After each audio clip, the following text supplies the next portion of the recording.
Hi, ladies and gentlemen. This is Kurt Radnowski, publisher of Yankee T News, coming to you on this Monday night. That's right, Monday, the year of our Lord, August 24th, 2024.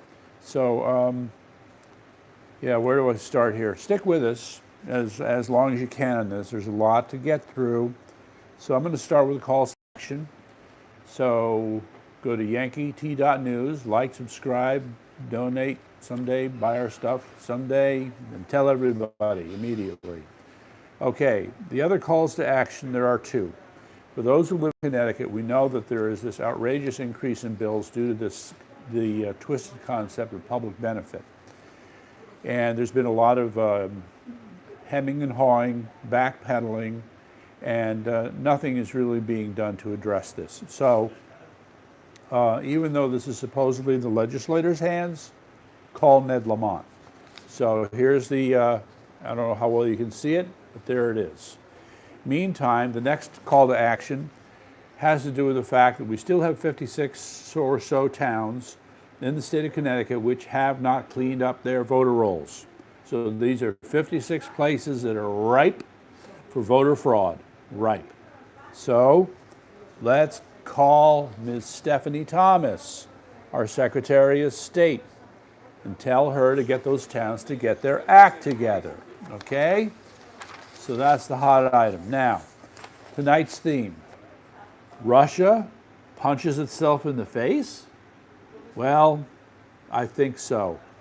Okay, first of all, I need to point out that certainly in the last week or so, there has been what I sense is a quickening. More things are happening in more places around Ukraine. And again, the reporting, you know, who to believe, you try to piece something together.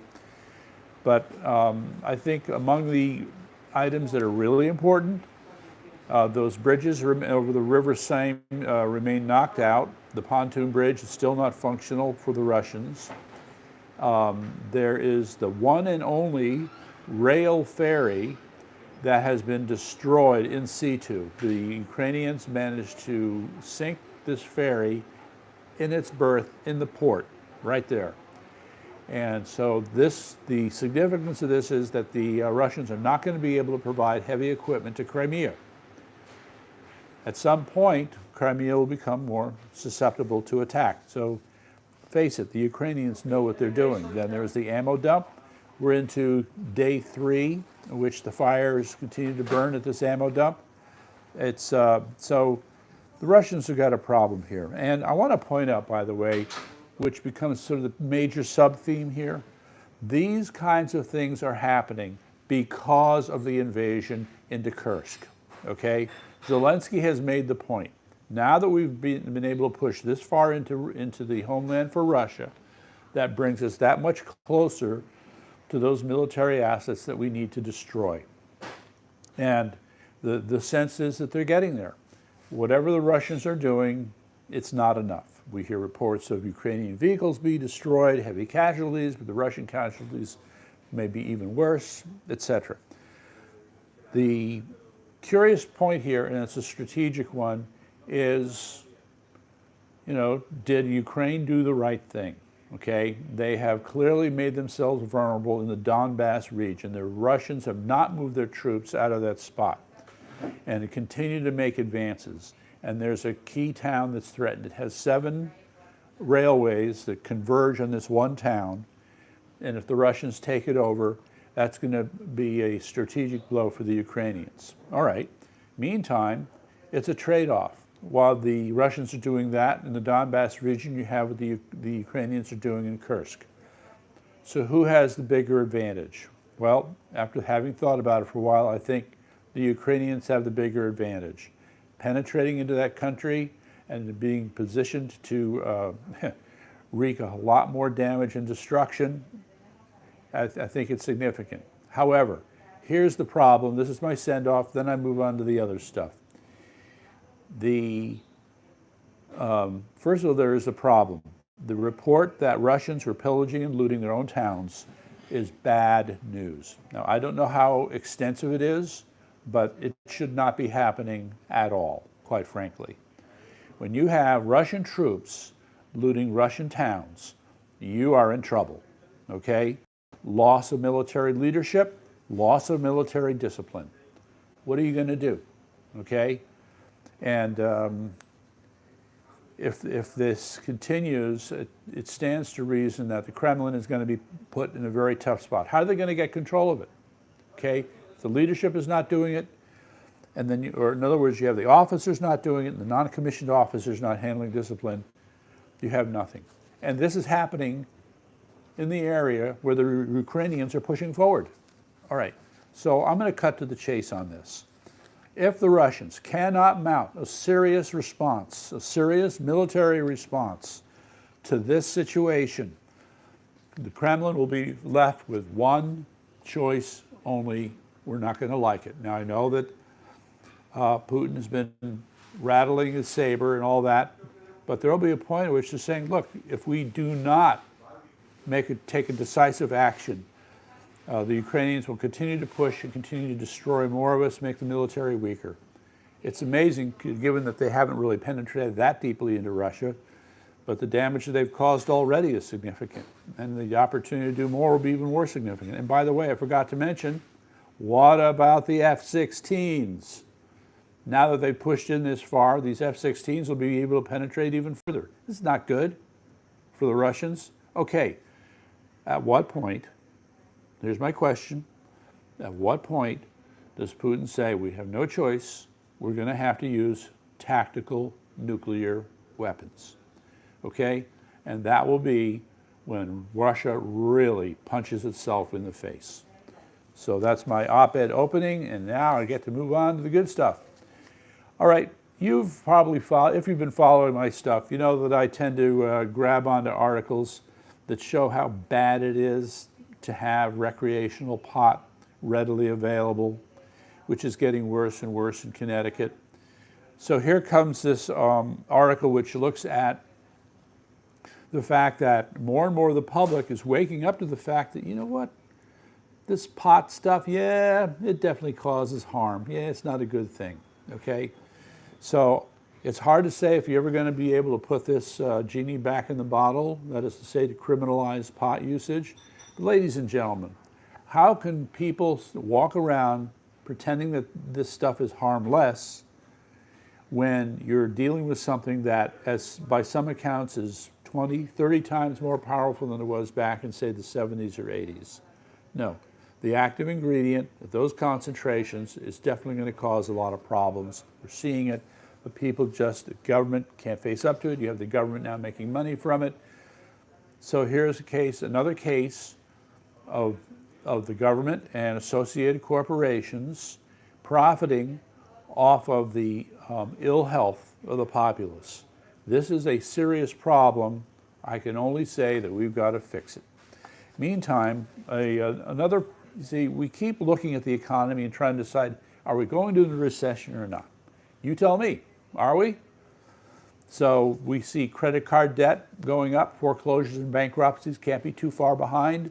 We know that car repos were going up quite a bit over the last year. All right, well now here's another one. In July, it was the highest number of real estate closing deals where the buyer backed out at the last minute. The highest, which I believe was around 70,000 in July in the nation.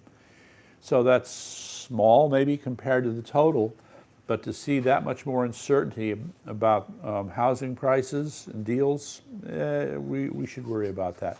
Meantime, I need to bring us to another thing here that's very troublesome.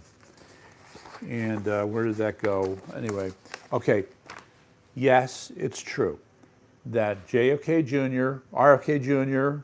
has joined forces with Trump. It is big, it is very important, but time to move on. Meantime, you still have people in both parties crossing the aisle, so to speak, and that you've had a number of Republicans who come out and say they're going to support Harris. So here's the prime offender. His name is Michael Ludwig, and he is a phony Republican, and he hates you. I just wanted to make that clear. there was a letter that was published, co-signed by 12 Republicans who served in significant roles in the Reagan and Bush administration. So you would think that these people would be on, quote, our side as far as MAGA is concerned. But no, this guy, I was tempted to put in the word traitor, but I said, we'll have to just withhold judgment for now. Okay, so let's move on to the next part here. As a point in the history of the internet, the interview between Trump and Musk will stand as a record that will take a long time to beat, because we are already over 1 billion views and counting. So it wasn't just when it was broadcast, but people have gone back and watched it again. And part of the reason is because it's a moment of sincerity. That's something you might want to think about. Okay. I'm sure you're seeing a lot of this. I'm sure you are, but I'm going to go with it. Here we go. Tim Walz did it again. We're finding out more and more about how truth challenged this guy is. It's just, it defies explanation. Okay, so I'll simply refer in this case to the Nebraska Chamber of Commerce saying, we never gave this guy an award. What are they talking about? So now he's had to backpedal on that. Now this, okay, the next story, this is about the founder of what's called Telegram. We use Telegram. There are a lot of people who like to use Telegram. Founded by a Russian, actually, named Pavel Durov. He has a net worth, they say, of $15.5 billion. Well, that didn't stop the French government from arresting him at the airport. The latest report is that he's in an immigration jail at the airport in Paris. The real problem, as we know, is that he refuses to apply any standards of censorship. And in an interview, he also pointed out that the, quote, deep state has been trying to pull all kinds of tricks in order to get at his software and to figure out how to build backdoors to spy on people. And he ain't going for it. So, you know, in a way, he's like the J6 prisoners. He's like Steve Bannon in prison. He's like, why am I drawing a blank here? The guy who just got out of prison. Sorry. And the deep state is getting desperate. That's what this comes down to. Now, the other thing, this really gets me. All right, so anybody who watched any part of the Democrat National Convention, and I watched as little as possible, there was good old Big Mike. Yeah, Big Mike, when she got up there and started trying to shame people for being too wealthy. So she said, well, my parents had said, be suspicious of folks who took more than they needed. Well, in the Rumble video here, right after she makes that comment, we are reminded of the multi-million-dollar mansion that the Obamas have in Martha's Vineyard, the rather large houses they have in Washington, D.C. and Chicago, and, of course, the mansion in Florida. Do you really need all those mansions? Somehow, I think not. Now, this is a good think piece here from the American Thinker. The link is up. Go check it out. Title is, Everyone Hates Fascism Except the Government. So I thought this is a very interesting way of putting it. And, you know, one of the things that we forget about fascism, it isn't just about people trying to build a strong centralized government. Fascism is predicated upon a very deep connection between the so-called private sector and the government. So in America, we've had this going on for a long time where the government provides the regulatory power and legal enforcement, while the corporations provide access to the markets and the products and the money. All right, so go check that one out. Now it's, where did I put it here? Okay, today's Wall Street Journal, right there. And it has a story that it's rather troubling. The title is Courts Separate Kids from Parents. So I'm still studying this, and I'm not quite sure where to come down on this. All right, they call it, are you ready? Reunification therapy. So in other words, in cases of divorce where the parents have been separated, now you have judges trying to intervene and force, they want to call it therapy, where they're basically taking children from the parent they want to be with and putting them with the parent they don't want to be with in an effort to create reunification of the family. I'm not sure this is such a good idea.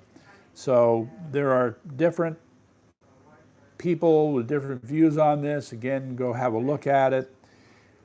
It's it's not what you would call natural. Let's put it this way: if there are intractable reasons why the parents are divorced, and the parents are having a problem with one of the parents, this form of social engineering isn't going to solve anything, and if anything, it's going to make things worse, in my opinion. Okay, now, this is the big one. I've been waiting for this one all day. I'm ready for this one. Oh my goodness. Okay, I put up the title for this.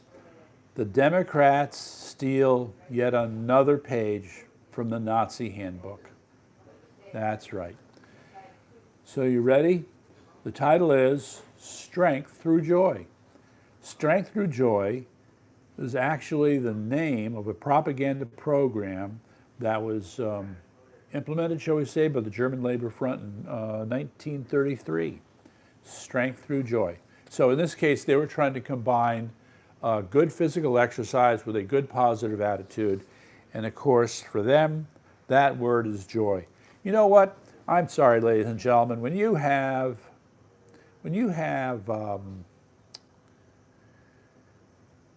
the Nazis using certain words, the word clumsy comes to mind, okay? Not refined, not nuanced, not subtle, clumsy.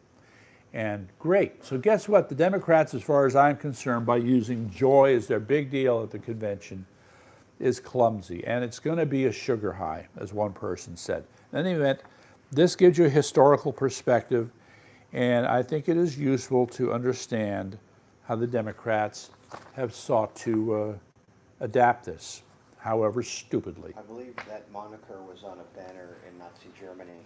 Really? Strength Through Joy? Something of that effect. Yeah, I wouldn't be surprised. I wouldn't be surprised.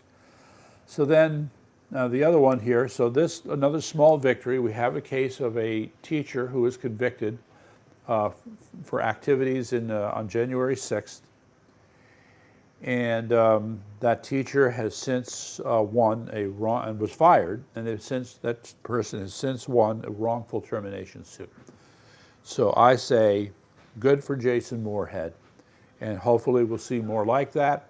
And I can assure you, when the rest of the stuff kicks in, there are going to be a lot of lawsuits against the government. So while that's the last of that part, I just want to interject one other thing here and then call it a night. I cannot even begin to tell you how disgusted I am, okay? I used to be in the Navy, that Joe Biden and presidential candidate Kamala Harris could not bring themselves to do the obvious, which Donald Trump did. And that was to go to Arlington and put a wreath at the graves or at a monument for the soldiers who died in Afghanistan in that botched withdrawal, okay? He had the courage to do it. He had the sense to do it. They never even showed up. So as far as I'm concerned, if there's anything that tells you who Kamala Harris really is, that's it. All right, meantime, check us out. We'll be rebroadcasting this later. Tell your friends. We'll see you next week.